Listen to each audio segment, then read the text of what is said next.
bonjour tout le monde. Excusez-moi pour ce petit bruit parce que je suis en train d'imprimer une pièce en 3D. Donc bonne année, bonne santé, meilleurs vœux à tout le monde. Que cette année 2020 soit heureuse, joyeuse, tout ce que vous voulez pour chacun d'entre vous. Donc aujourd'hui, on va parler de ce problème récurrent qu'on opitille concernant le Komodo des antibrouillards pour les phasins. Donc j'ai recréé une pièce en 3D en question. Donc je vous montre tout ça. Bon, et bien nous voici. Donc après avoir démonté voici le Komodo, on va passer au démontage. Donc ici, vous avez deux petites vis, ici et là. Donc c'est pour enlever cette partie-là. Donc un tournevis ou avec les torx, c'est du 10.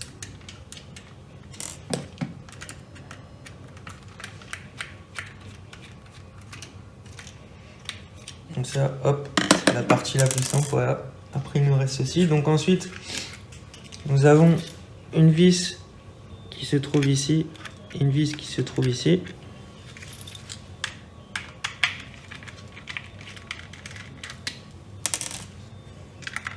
Donc les vis, hein, c'est toutes les mêmes, donc ça n'a pas d'importance.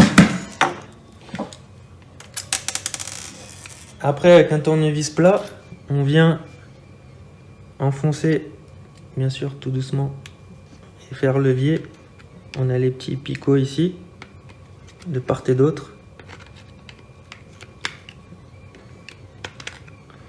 Devant, sur les côtés, derrière. Donc après, avant, il faut enlever ça, bien sûr.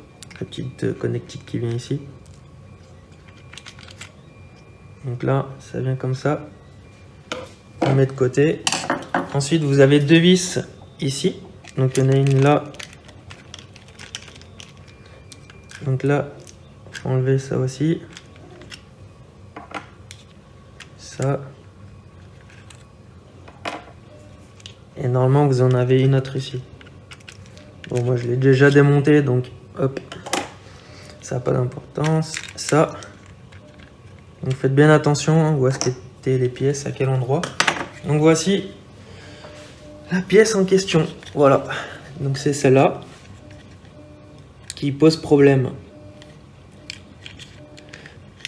Donc en fait, donc là comme on peut voir, vous voyez, ici c'est où vient faire le contact de la petite tige quand on actionne cette petite tige grise là qui sort et qui rentre. Voilà, ça. Et à cet endroit aussi, des fois ça arrive que c'est complètement lisse, complètement poncé, du coup on perd en épaisseur. Et c'est important parce que ça vient faire le contact sur cette platine là, à cet endroit-ci. Donc lui, ça peut arriver aussi qu'il soit bloqué, donc il y a juste à le débloquer, à le dégraisser un petit peu. Voilà, donc quand on actionne et quand on désactionne, en fait, cette petite tige là, elle vient dans le petit trou là. Vous voyez? Hop, et comme ça chauffe, voilà, c'est le principe. Et quand cette pièce chauffe, bah du coup, ça la ponce un petit peu. Donc, dans un premier temps, ce que j'ai fait, j'avais gardé ma pièce d'origine et à l'aide de mon imprimante 3D, j'ai recréé en fait un petit triangle pour récupérer toute l'épaisseur qui est ici et récupérer le plat qui est là. Alors chacun a sa solution à la résolution de son problème. Donc moi, voici ma petite pièce qu'au début j'avais faite. Voilà, hein, banal. Et en fait, le principe, c'était de poncer toute cette partie pour que ça soit plat et récupérer l'épaisseur. Et une fois poncé et plat, venir coller ceci. Donc du coup, je rattrape mon épaisseur une fois que la partie beige ici est poncée complètement à plat, hein, bien sûr.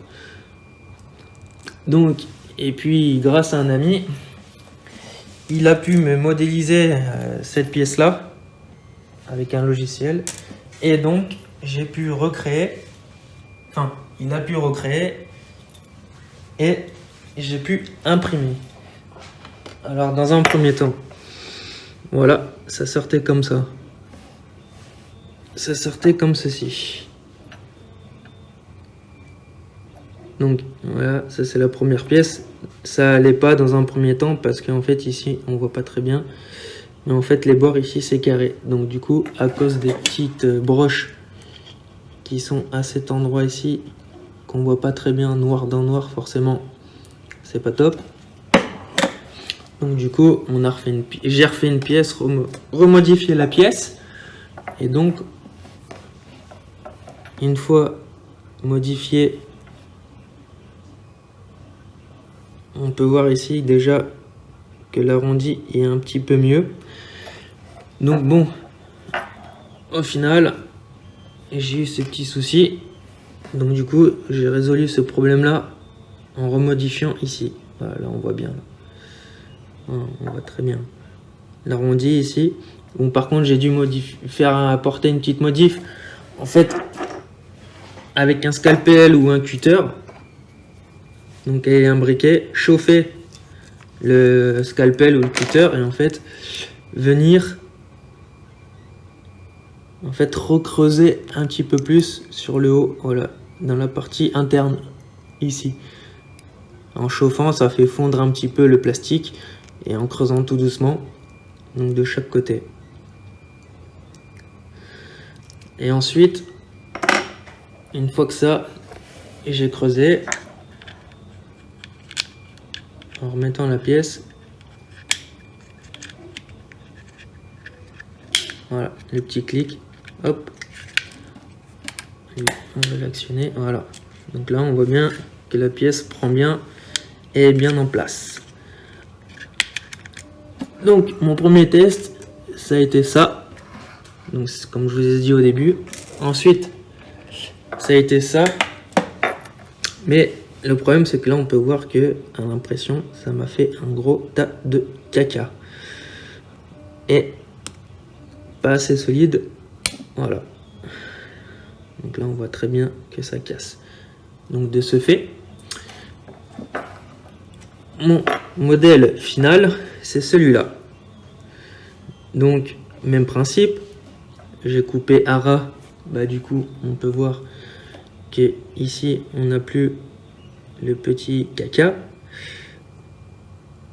Et qu'après, modif, encore une fois, ça donne ça. Donc, en fait, j'ai coupé ici. Avec mon petit scalpel et mon petit briquet que j'ai chauffé pour faire un petit point. D'ancrage de base. Et après, j'ai chauffé ma baguette en cuivre de 2 mm, ce qui fait la bonne épaisseur du picot original. Même un petit peu plus, c'est pas méchant. Donc du coup, simplement en chauffant ma baguette de cuivre, j'ai réussi à l'enfoncer tout doucement et à sortir, vous voyez, à travers comme ceci. Ensuite, j'ai laissé un petit peu refroidir. Avec la pince, je l'ai défait. Et après, voilà, je l'ai mis comme ceci. Et puis en rechauffant le scalpel, j'ai rebouché ici. Avec un petit point de colle. Et là, ça bouge plus. Donc après, bah voilà, résultat final. Une fois dedans, on obtient comme l'original. Et du coup, avec la partie cuivrée qui vient faire contact avec lui, et ben au moins on n'a pas le risque que le plastique fonde directement ici. Donc bah une fois que ça c'est fait, bah, voilà, petit remontage. Donc là, les éléments importants à remettre en lieu et place. C'est pas c'est celle-là. Attention aux vis. Voilà, le petit clic qui va bien.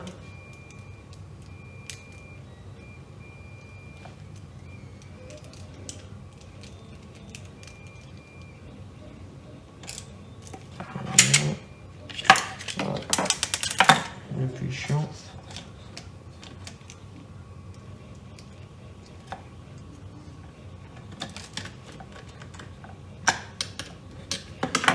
Alors après, ce que vous pouvez faire, n'hésitez pas à remettre un petit peu de graisse là aux endroits où ça fait les contacts. Comme ici par exemple. À cet endroit-là. Et ce petit chou, voilà. Donc ça vient comme ça. Donc une fois remonté, vous voyez, ça vient comme ceci. Donc après, il n'y a plus qu'à remettre,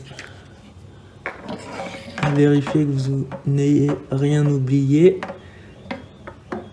Donc après, on vient remettre celle-ci. Donc là, ah oui, je vais vous montrer. Donc là, on le voit, le petit picot, voilà, il est ici. Là-dedans, là. Donc là, on voit qu'il s'active et là, hop, qui se désactive. Donc là, il fait plus contact, donc le ressort se détend. Et là, il est en contact, il est en position off.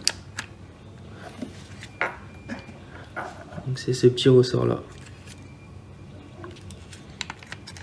Après, on vient reclipser ça. Attention aux broches. Voilà, comme ceci. Et après, on vient remettre les vis à leur place, sans les faire tomber.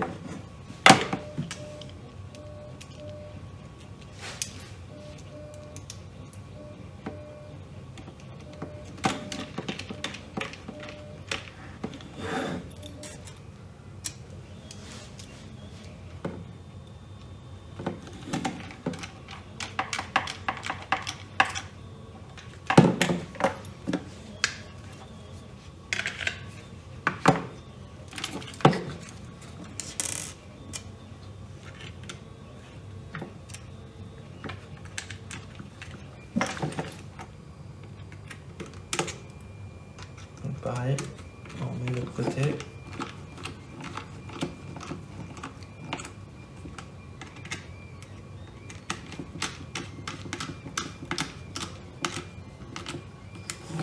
Et voilà.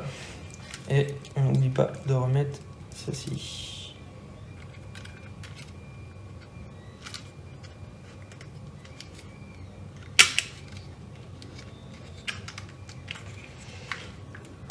Et voilà. Donc, pour cette petite pièce-là, la plupart du temps, on rachète des commodos. Donc moi, j'en ai peut-être 10 chez moi en stock. Pardon. Donc du coup, on rachète les commodos et puis on retombe sur le même souci. Parce que la pièce est aussi usée. Donc on passe son temps à racheter des commodos.